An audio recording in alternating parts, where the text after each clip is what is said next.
Good morning everyone. तो आज का जो वीडियो है, इस वीडियो का जो टॉपिक होने वाला है वो होने वाला है मेटल्स एंड नॉन मेटल्स, जो कि 10th क्लास का 4th चैप्टर है। पहले हम जानेंगे फिजिकल प्रॉपर्टीज़ ऑफ मेटल। ठीक है, तो सबसे पहले तो एक सेकेंड, हाँ, सबसे पहले आते हैं उनमें लस्टर, कि जो मेटल्स रहते हैं ना वो शाइन करते हैं, मतलब उनका जो सरफेस रहता है वो शाइन करता है। एग्जाम्पल जैसे कि गोल्ड और सिल्वर, ठीक है, या फिर और एट्सेट्रा। हार्डनेस, मेटल्स जो रहते हैं वो जनरली ना हार्ड रहता है, टूटते नहीं। एग्जाम्पल जैसे कि आयरन और कॉपर, पर सोडियम, पोटेशियम और लिथियम को छोड़ के, क्योंकि ये हार्ड नहीं रहता है पर तभी भी ये मेटल्स है। इनकी स्टेट जो होती है वो नॉर्मली सॉलिड रहती है अगर हम मर्क्यूरी को छोड़ते हो, क्योंकि मर्क्यूरी भी एक मेटल है बट वो रूम टेम्परेचर के ऊपर सॉलिड नहीं, लिक्विड होता है। मैलिएबिलिटी मतलब क्या? मैलिएबिलिटी मतलब ये चीज़ होती है कि ऐसे मेटल जिनको हम थीन शीट्स में काट सकते हैं, जैसे कि gold and silver are most malleable metals. फिर डक्टिलिटी मतलब कि वायर्स बनाना मेटल्स के, एग्जाम्पल जैसे कि कॉपर एंड एल्यूमिनियम। ठीक है, नेक्स्ट है फिर अपना conductor of heat and electricity. Metals are good conductors of heat and electricity. Silver, copper are best conductors of electricity. बाद में आती है density. Generally metals have high density and high melting point. फिर sonorous, metals are sonorous, मतलब कि अगर हम metal को किसी हार्ड सरफेस के ऊपर में अगर स्ट्राइक दे तो फिर वहाँ से साउंड प्रोड्यूस होता है। ऑक्साइड्स, मतलब कि जो मेटल ऑक्साइड्स रहती है वो नेचर में बेसिक रहती है। ठीक है, फिर है अपनी physical properties of non metals. पहला लस्टर, इसमें जो सारे पॉइंट्स हैं वो सारे उल्टे ही होने वाले हैं मेटल्स के। जैसे कि देखो, यहाँ पहले था metals have shiny surface, non metals do not have shiny surface except iodine. ठीक है, hardness, non metal are generally soft except diamond, a form of carbon. Diamond आपको पता है हार्डेस्ट नॉन मेटल है वो अपनी पूरे वर्ल्ड का। State, exist in solid and gaseous state except bromine. ठीक है, मैलिएबिलिटी में non metals are non ductile, non ductile नहीं, यहाँ पे गलती से ही हो गया, डक्टाइल नहीं, यहाँ पे नॉन मैलिएबल चाहिए था, मैंने यहाँ पे गलती से डक्टाइल लिख दिया, इसको माफ़ कर दीजिए। डक्टिलिटी में non metals are non ductile. उसके बाद में है conductor of heat and electricity में non metals are poor conductors of heat and electricity except graphite. Density, generally non metals have low density and low melting point, एकदम उसका उल्टा। Sonorous, non metals are not sonorous, when non metals strike to hard surface they do not produce sound. Oxides, non metallic oxides are acidic in nature. ठीक है, अब हमने पढ़ लिए physical properties. हम जो नेक्स्ट पेज में पढ़ेंगे वो है केमिकल प्रॉपर्टीज़ ऑफ मेटल्स। तो इसमें हम रिएक्शंस पढ़ने वाले हैं, जैसे कि समझो अगर मेटल एयर के साथ में रिएक्ट करेगा तो क्या होगा। तो metal combine with oxygen to form metal oxide, मतलब कि अगर हम मेटल को ऑक्सीजन के साथ में कंबाइन करें तो हमें मिलेगा एक मेटल ऑक्साइड।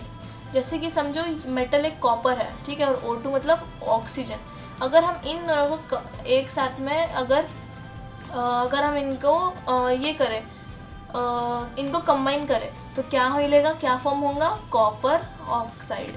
ठीक है, अब वैसे ही दूसरा वाला है एल्यूमिनियम प्लस अगर हम ऑक्सीजन करें तो वो मिल जाएगा अपने को एल्यूमिनियम ऑक्साइड। ठीक है, अभी हमने पिछले पेज में जो पढ़ा वो हमने ये पढ़ा कि मेटल्स जो है वो एयर के साथ में कैसे रिएक्ट करते हैं, but different metals show different reactivities towards oxygen. जैसे कि Na मतलब सोडियम और K मतलब potassium react so vigorously that they catch fire if kept in open place, so they are immersed in kerosene oil। जो sodium और potassium है वो air के साथ में इतना वाइग्रसली रिएक्ट करते हैं जिनसे अगर समझो उस ओपन प्लेस में किसी आग के पास में उनको छोड़ दिया ना तो फटाक से ना फायर जो है उसको कैच कर लेंगे और वो केरोसिन ऑयल में ना इमर्ज्ड हो जाता है। ठीक है, फिर surfaces of magnesium, aluminium, zinc and lead are covered with thin layers of oxide which prevent them from further oxidation. Iron does not burn on heating but iron filings burn वाइग्रसली।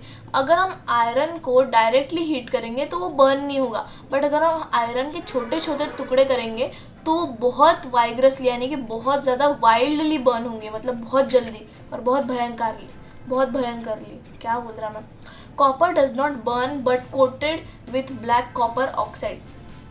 Copper तो देखा जाए तो burn नहीं होता, but उसको black copper oxide से coat किया जाता है।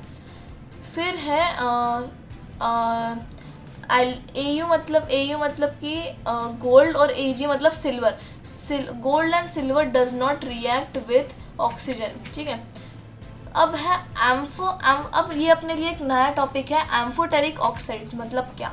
Metal oxide which react with both acids as well as bases to produce salt and water are called amphoteric oxides.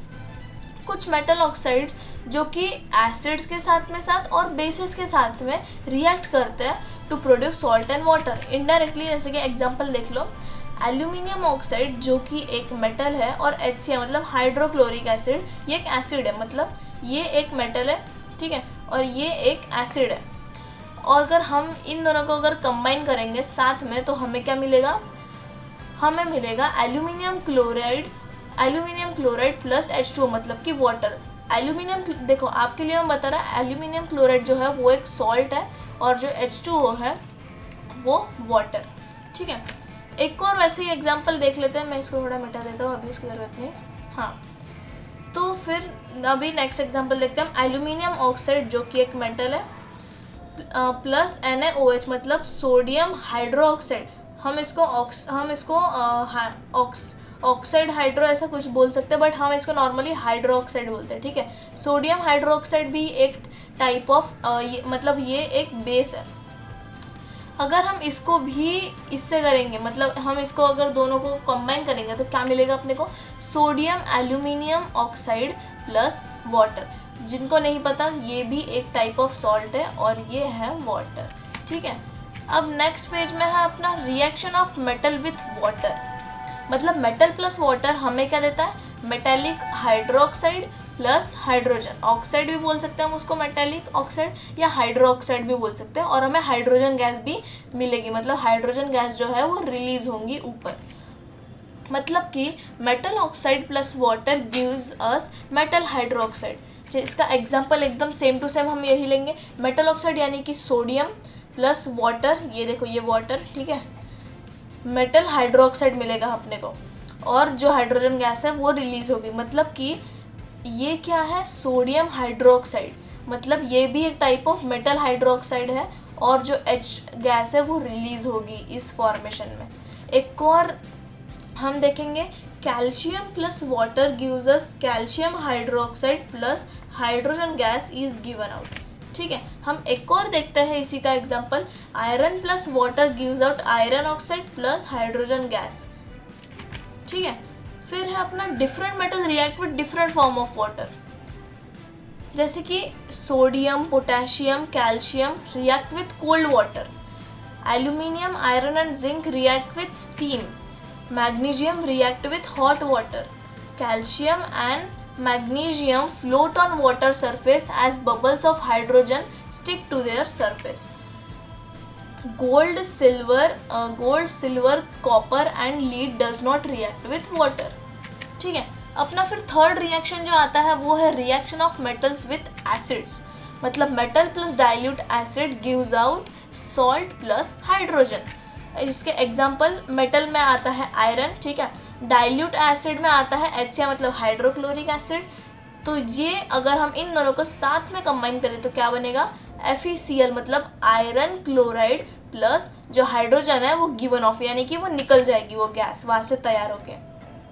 फिर है aluminium plus hydrochloric acid gives out aluminium chloride plus hydrogen gas जो है वो ऊपर चली जाएगी।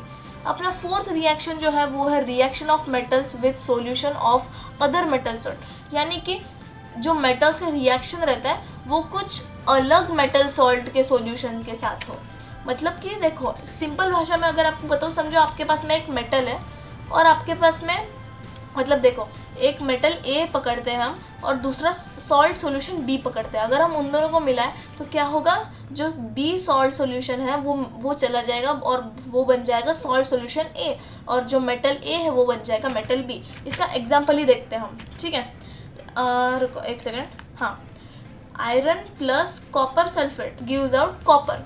अगर हम आयरन को कॉपर सल्फेट के साथ में अगर हम मिक्स करें तो हमको क्या मिलेगा, copper.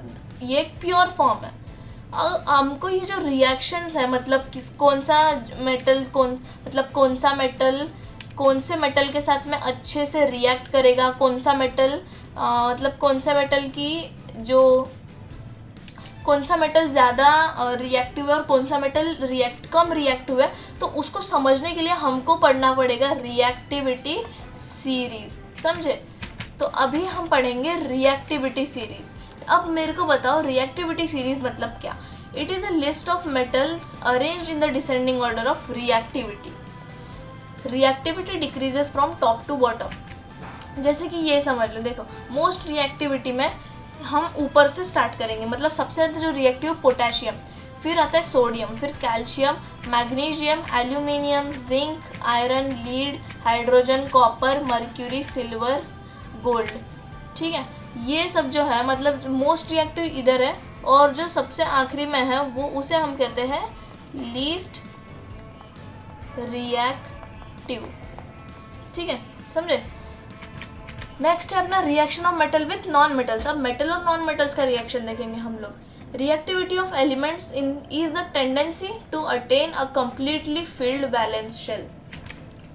Metal lose electron from their valence shell to form cations. मतलब जो मेटल्स रहते हैं उनके वैलेंस शेल, अब जिनको नहीं पता वैलेंस शेल क्या होता है, समझो ये है बीच का एक मेटल। ठीक है, समझो एक मेटल का ये क्या बोलते हैं हम इसको, एक मेटल का इलेक्ट्रॉन है। ठीक है, तो इलेक्ट्रॉन के साइड में ना ऐसे ये वाला नहीं, ऐसे ना शेल्स रहते हैं बहुत सारे, तो ये 3 रहते हैं कुल मिला के, और उनके हिसाब एटॉमिक क्या बोलते हैं उसको, एटॉमिक कॉन्फ़िगरेशन उनकी पता चलती है। जैसे उनको अगर समझो ये लोग लूज़ करते हैं ना, और ये सीधा फिर जाता है कैटायंस में।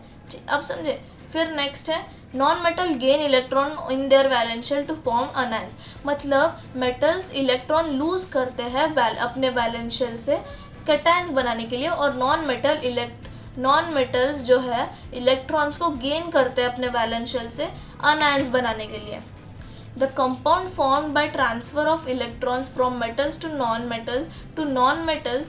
मेटल्स आई मीन ये 2 बार लिख गया मैंने, वो गलती metals to non metals are called ionic compounds of electrovalent compound. ठीक है, हाँ। अब वैसे ही एक एग्जांपल है फॉर्मेशन ऑफ NaCl, मतलब सोडियम क्लोराइड, इनडायरेक्टली उसे हम कहते हैं सॉल्ट। तो सबसे पहले हम इसके ना 2 भाग कर देंगे, समझो। जैसे कि देखो, एक है ये सोडियम और एक है क्लोराइड। ठीक है, इन दोनों के 2 भाग कर दिए। अब इसके एटॉमिक कॉन्फ़िगरेशन क्या है Na का, वो है 2 8 और 1, और क्लोराइड का क्या है 2 8 7।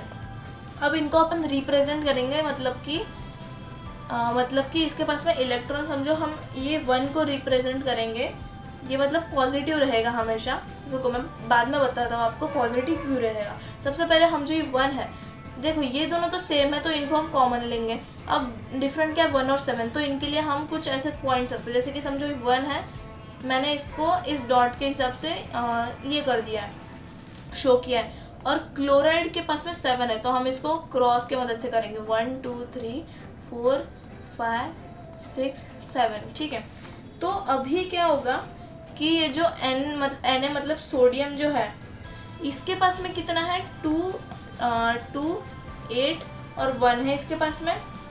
तो ये क्या करेगा, अपना जो ये 1 है ये क्लोराइड को दे देगा ताकि उसका जो वैलेंस शेल है वो कंप्लीट हो सके।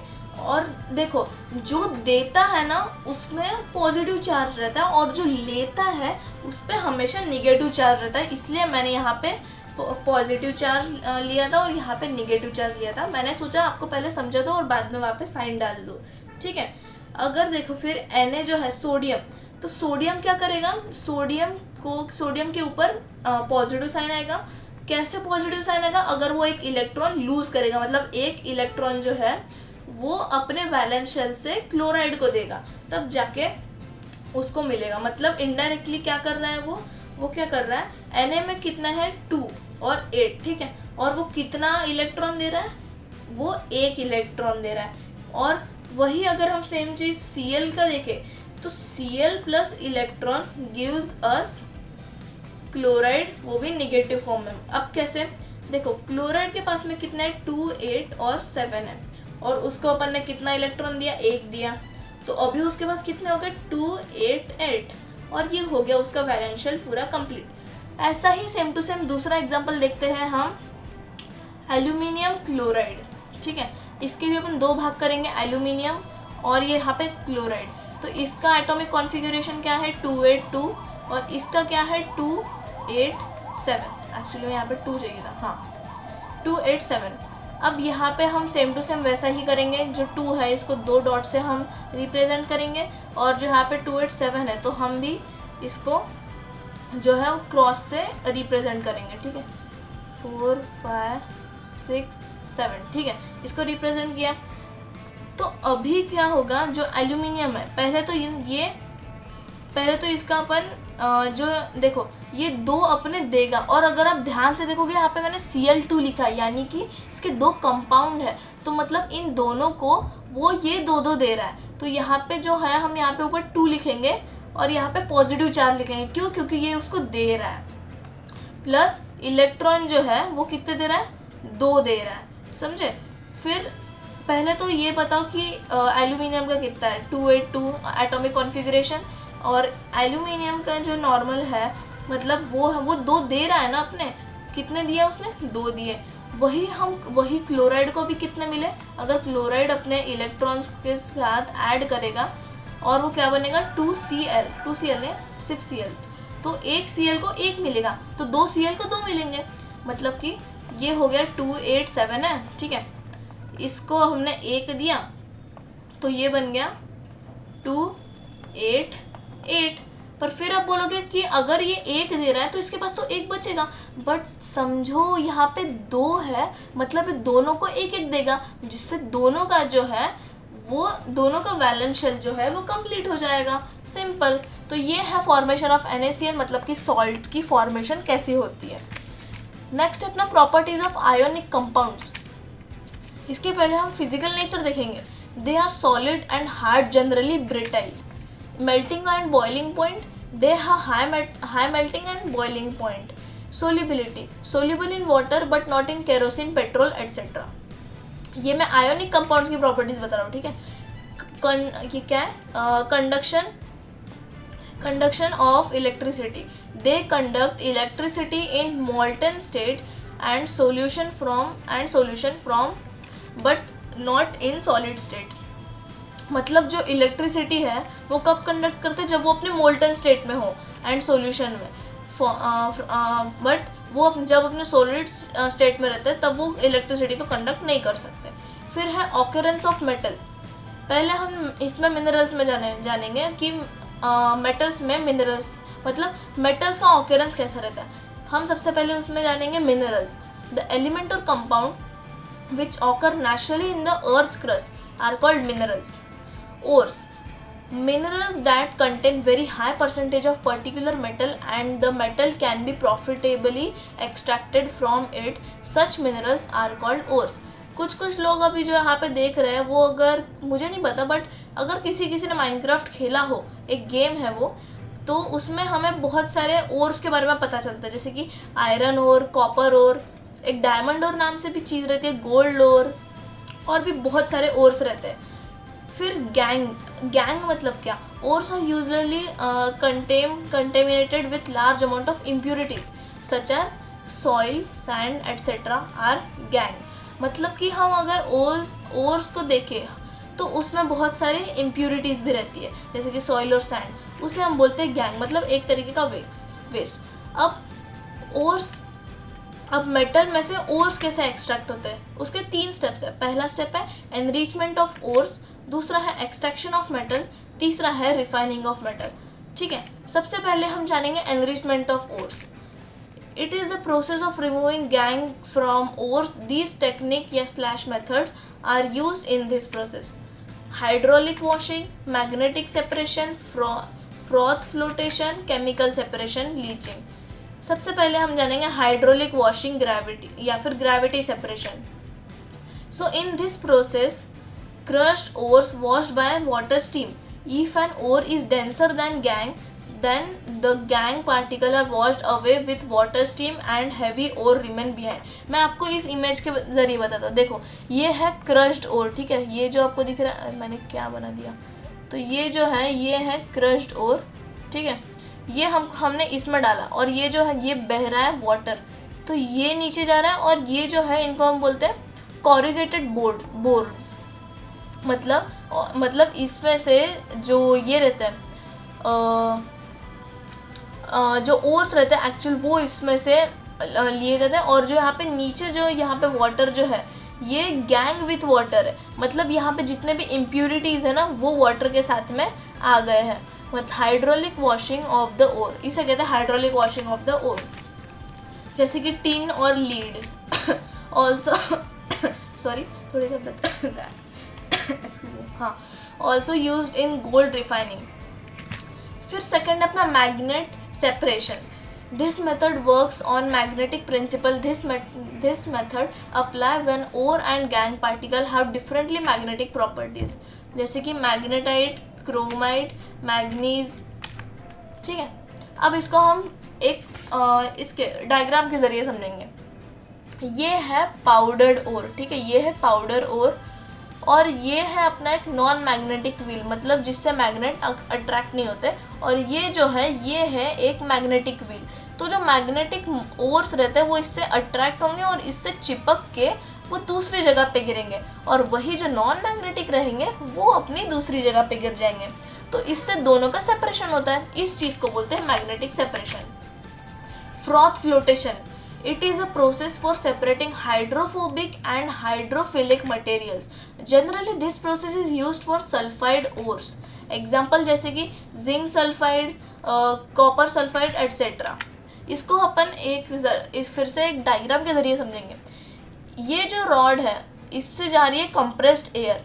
ये जो आपको ऊपर दिख रही है फोम टाइप, इसे हम कहते हैं सल्फाइड ओर पार्टिकल. और ये जो है ये है वाटर जिसमें पाइन ऑयल है. और ये जो सबसे नीचे आपको ये सब दिख रहे हैं पार्टिकल्स, ये है गैंग मतलब वेस्ट. और इसे हम क्या बोलते हैं, froth bubbles carrying sulphide ore particles. ये जो आपको बबल्स दिख रही है इसे हम कहते हैं फ्रॉथ बबल्स, ठीक है. अब नेक्स्ट है अपना लास्ट मेथड जो है वो है केमिकल रिफाइनिंग या फिर लीचिंग कहते हैं हम उसे. In this process ores are soluble and gangue are insoluble. मतलब कि वो वाटर में सोल्यूबल हो, मतलब जो ओर्स है वो वाटर में सोल्यूबल है और जो गैंग है वो वाटर में सोल्यूबल नहीं है. वाटर ही नहीं, कोई और लिक्विड होगा. Leaching is done in pressure cylindrical vessel और convert in metal salt. Example जैसे कि zinc sulphide plus oxygen gives out hydrosulphide. और जिंक सल्फाइड नहीं गिव्स आउट नहीं सॉरी जो जिंक सल्फाइड रुको मैं अच्छे से बताता हूँ. Zinc sulphide plus oxygen plus hydrosulphide gives us zinc sulphide plus water plus sulphide, ठीक है. Extracting metals low in the reactivity / activity series. These metals are non reactive. the oxides of these metals can be reduced by heating. Example जैसे कि Hg extract from cinnabar. Hg मतलब क्या होता है, mercury, और इसे हम कहते हैं मर्क्यूरी सल्फाइड. मतलब कि mercury sulphide plus oxygen gives अस मर्क्यूरी ऑक्साइड प्लस सल्फाइड. और दूसरा जो क्या है, दूसरा रिएक्शन क्या है, वो है mercury oxide gives us mercury जो कि एक प्योर फॉर्म है, और ऑक्सीजन गैस जो है वो रिलीज हो जाती है. Similarly copper sulphide can be obtain. ऐसा ही same to same copper sulphide के साथ में होता है. Copper sulphide plus oxygen gives us copper, मेरी जीभ लबलबा रही है, कॉपर ऑक्साइड प्लस सल्फाइड, और copper sulphide plus copper sulphide gives us copper oxide चाहिए था, यहाँ पे मैंने गलती से सल्फाइड लिख दिया, यहाँ पे ऑक्साइड चाहिए था. Gives us copper plus SO2 मतलब कि सल्फाइड, ठीक है. फिर these metal usually present as sulphide और carbonates. It is easier to obtain metal from their oxides. फिर है extraction from metal sulphides ore. पहला है रोस्टिंग। रोस्टिंग मतलब वो रोस्टिंग नहीं जो कैरिविनेटी अपने वीडियोस में करता है लोगों की, वो रोस्टिंग नहीं। The sulphide ores are converted into metal oxide by heating strongly in presence of oxygen. Sulphide ores जो है वो मेटल ऑक्साइड में कन्वर्ट हो जाते हैं। कब? जब उनको स्ट्रांगली हीट किया जाता है ऑक्सीजन के प्रेजेंस में। जैसे कि zinc sulphide plus oxygen gives us zinc oxide plus sulphide. ठीक है। नेक्स्ट है अपना calculation. The carbonates ore are changed into oxide by heating strongly in absence limited oxygen. जो कार्बोनेट्स है वो ऑक्साइड में चेंज हो जाते हैं जब उनको अब्सेंस या फिर थोड़ा लिमिटेड ऑक्सीजन में स्ट्रांगली हीट किया जाता है। जैसे कि zinc carbon monoxide gives us zinc oxide plus CO2, मतलब गैस जो है वो रिलीज होती है इस चीज़ में। Now we get metal oxide by the process roasting और कैल्सिनेशन। मैंने यहाँ पे कैलकुलेशन लिख दिया, यहाँ पे कैल्सिनेशन चाहिए था एक्चुअली। फिर है reduction. It means removing of oxygen from a compound. For reduction we use some reduction agents like carbon, C मतलब कार्बन कोक, CO मतलब कार्बन मोनोऑक्साइड, H2 मतलब हाइड्रोजन। एग्जाम्पल जैसे कि zinc oxide plus carbon gives us zinc plus carbon monoxide. फिर अपना extraction metals top in the activity reactivity series. Top में से अभी these metals are highly reactive, these are not reduced with reducing agents. ये बहुत ज़्यादा reactive रहती है और ये रिड्यूसिंग एजेंट से भी रिड्यूस नहीं होते। These metal are extracted by electrolyte reduction from their molten state. ये मेटल्स जो है ये अपने इलेक्ट्रोलाइट रिडक्शन से भी एक्सट्रैक्ट नहीं होते, मतलब एक्सट्रैक्ट होते हैं from their molten state. Example जैसे कि extraction of sodium from sodium chloride, metal deposit at cathode. जैसे कि यहाँ पे देखो आप कि ये जो एनोड है ये अपने Cl मतलब जो एनोड ये पॉजिटिव चार्ज है क्योंकि ये अपने जो क्लोराइड के होते हैं इसको कंपाउंड्स वो रिलीज कर रहा और वो दे रहा है कैथोड को। क्लोरीन जो है वो लिबरेटेड एट कैथोड, मतलब जो क्लोरीन है वो एनोड के पास में चला जाता है। फिर है step 3 of refining of metals. Electrolysis widely used for metal refining. When current pass through it, impure metal dissolves into electrolyte. An equivalent amount of pure metal from solution deposited at cathode. The insoluble impurities settle down at the bottom of anode and is called anode mud. Equation for this reaction जो हमने ये ऊपर देखा इसका equation हम देखेंगे। Anode हमको कैसे मिलता है, जैसे कि एग्जाम्पल जैसे कि कॉपर हमको देता है मतलब कॉपर जो है उसके दो जो कंपाउंड है वो उसके पास रहता है तो दो इलेक्ट्रॉन जो है वो अपने दे देता है। और कैथोड का कैसा है कि उसको मतलब जो कॉपर है उसके पास में जो दो कंपाउंड है उनसे वो लूज हो जाता है जिससे अपने को मिलता है कॉपर। कोरोजन मतलब क्या? The surface of some metal corrode when they are expose to moist air for a long time, this is called corrosion. ऐसे सरफेस मतलब मेटल के जो सरफेस है वो मॉइस्ट एयर के कांटेक्ट में आने से एक्सपोज्ड हो जाते हैं जिनकी वजह से वो करोड हो जाते हैं, तो इसको बोलते हैं करोजन। सिल्वर बिकम ब्लैक, जैसे हमने देखा है अगर हम सिल्वर को मॉइस्ट एयर में रख दें तो वो ब्लैक हो जाता है। Copper react with carbon dioxide and form a green coat of copper carbonates. हमने देखा होगा कि अगर हम कॉपर अगर कार्बन डाइऑक्साइड के साथ में रिएक्ट करें तो उसके ऊपर एक लेयर जम जाती है ग्रीन कोट की of copper carbonate. Iron when expose to moist air acquires a coating of brown substance called rust. Iron के ऊपर जंग लग जाता है। अब हम जानेंगे कि कोरोजन से हम प्रिवेंट कैसे करें, मतलब प्रिवेंशन ऑफ कोरोजन। अब कोरोजन तो हुआ तो उससे हम उसका प्रिवेंशन कैसे करें। The corrosion can be prevented by painting, oiling, greasing, galvanization, chrome plating, anodizing और making alloys। अब galvanization मतलब क्या? It is a method of protecting steel and iron from rusting by coating them with a thin layer of zinc. alloy मतलब क्या?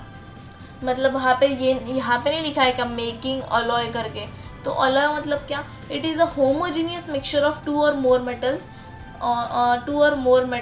और metals and non metals, मतलब दो या दो से ज़्यादा मेटल्स का कॉम्बिनेशन या फिर मेटल और नॉन मेटल का कॉम्बिनेशन. एग्जाम्पल जैसे कि आयरन का देख लो, iron plus carbon 0.05%, steel iron plus nickel plus chromium brass, copper plus zinc और bronze copper plus tin.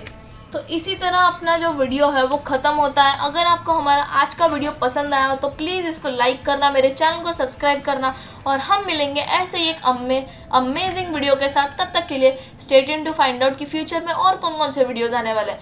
And या बाय बाय.